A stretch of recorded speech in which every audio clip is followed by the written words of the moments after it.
Can anything survive the North African desert when the sun is at its fiercest?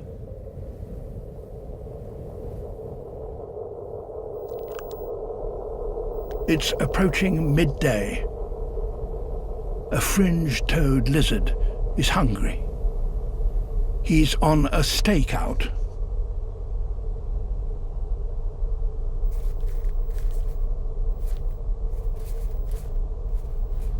Flashy scales reflect some of the sun's rays. Nevertheless, the heat is almost unbearable. His prey hasn't left home all day.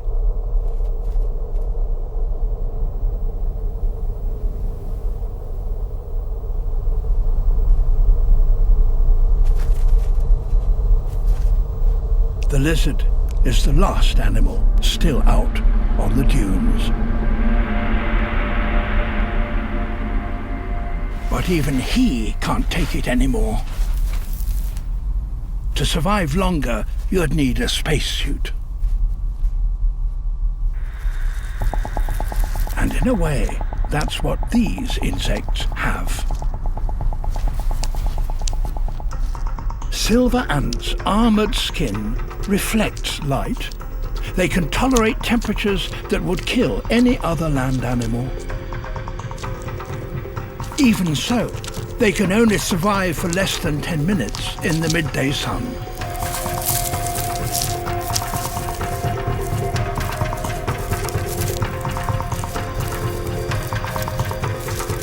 Time is precious. The ants race to find food as soon as their predators go to ground.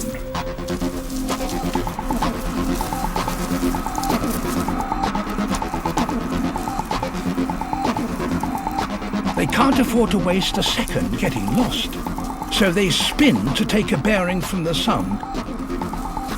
They log every change of direction, every footstep, in order to know exactly where they are and where their nest lies.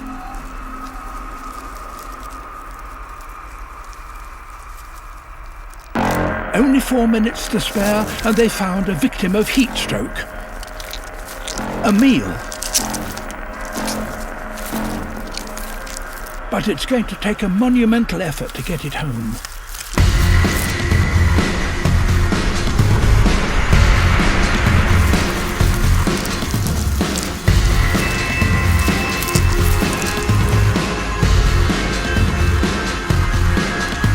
Minutes to go, and they're nearing their maximum temperature, an astounding 53 degrees Celsius.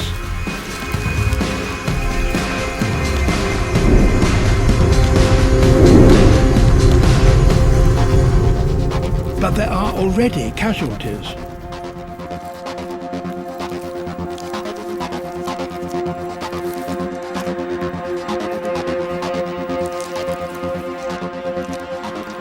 One minute left, and they're not going to make it. Something has to change.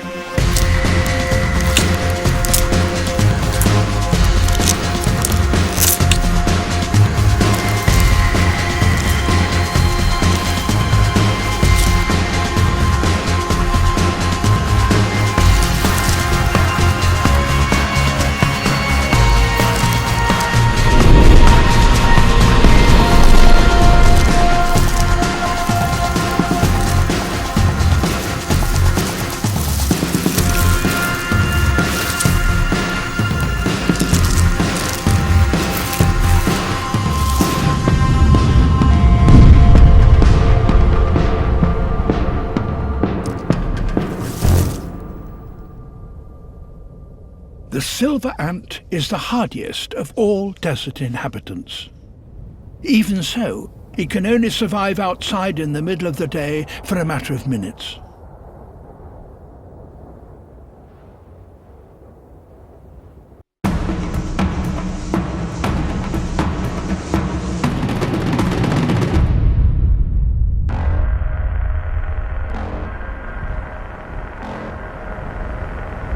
This is the tale of two of the Africa team's most challenging desert expeditions.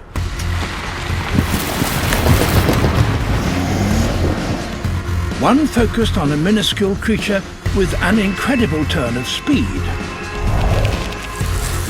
The other on a subject so slow, to film it in action would take years. In both cases, the Sahara would push crews to the limit in pursuit of the perfect shot.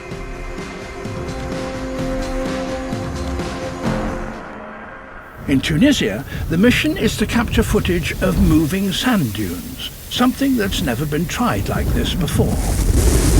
The problem is that because the genes move so slowly, we're going to have to leave cameras here for about 20 months, and that just means there's a huge potential for things to go wrong. And with filmmaking, if something can go wrong, it usually will. Two local shepherds, Amour and Nasser, have volunteered to tend the equipment full-time. The camera tower will be the tallest structure for as far as the eye can see. And there are 3 other cameras at lower angles. All this toil will yield surprisingly scant results. So we've programmed the cameras to take 1 photo every day. That's only 365 photographs a year, which when you run it at normal speed, just over 14 seconds. I think it's taken longer to explain what's going to happen, and the end result will actually be. The cameras are left to the mercy of the sun, wind and sand. In the meantime, crews are shooting all across North Africa. In Egypt, the challenge is to get into the world of the most heat-tolerant desert animal, the silver ant. They're really small, they're really fast. Like, you're not too sure if you've seen an ant. The crew have 3 weeks to gather the footage they need. We're going to try a tracking shot on this ant nest, moving forward towards it as the ants pour out of the hole in their millions. Not only are these insects super fast, they also keep antisocial hours. The thing is, we need to be out here in the middle of the day to film these ants. They don't do what they do when it's nice and cool at 7, 8 o'clock in the morning. I can't remember ever being in a place where the wind was so relentless and the temperatures were so high. The insufferable heat is not the only problem. Dangers are everywhere. Ooh! There's a really fat scorpion. It's really big. 1, 2, 3.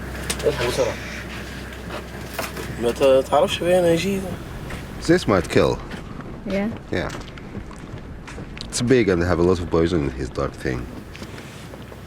What, that thing there? Oh my God! Don't touch it! The scorpion will be released far, far away from the camp in a shady spot. No such luck for the team. They're back to work in the midday sun. This is too much. This is crazy. This is crazy. Indeed. The heat seems to have given Cat and Warwick a touch of Saharan madness. The plan is to do an experiment. To find out how fast these little ants can run. So we're going to lay this along the floor, and hopefully an ant will run alongside it, and we can film it at high speed. And from that, calculate their speed and perhaps try and relate it to how fast that would be for a human like me. Silver ants are expert navigators, using the angle of the sun to calculate their position. But for our team, even basic mental tasks are becoming a challenge. Count a second. When you see one running and then count a second. It's quite difficult to count a second, isn't it? No, it's 1. 1. Yeah. There he goes. He's gone 10 centimetres in 4 seconds. Yeah. But we're running at 500 frames a second, which is 20 times normal times. Yeah. So in fact, he's covered those 10 centimetres in... We know that he does half a metre in 1 second. Half a metre per second. Yeah. 50 centimetres in 1 second. Yeah. Roughly. Yeah. So how many body lengths is that. He's maybe doing 5 body lengths a second if he's 2 meters tall like I am. Are you? Yeah, that's how much more than a normal man I am.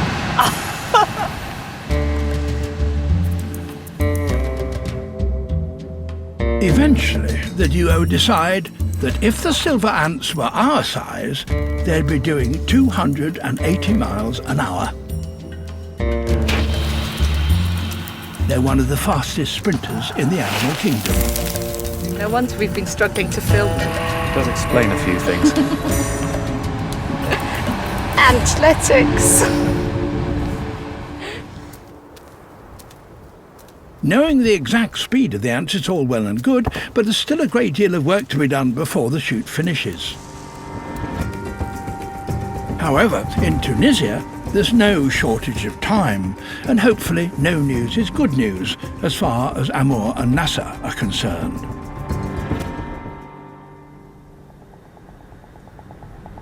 The final week in Egypt, and the crew seem to be adapting to life in the oven.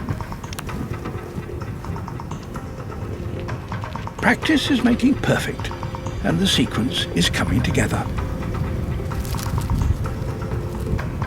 I think we've got some lovely shots. Every single shot's been really hard-earned. But getting down in the ants' world is now taking its toll on the kit.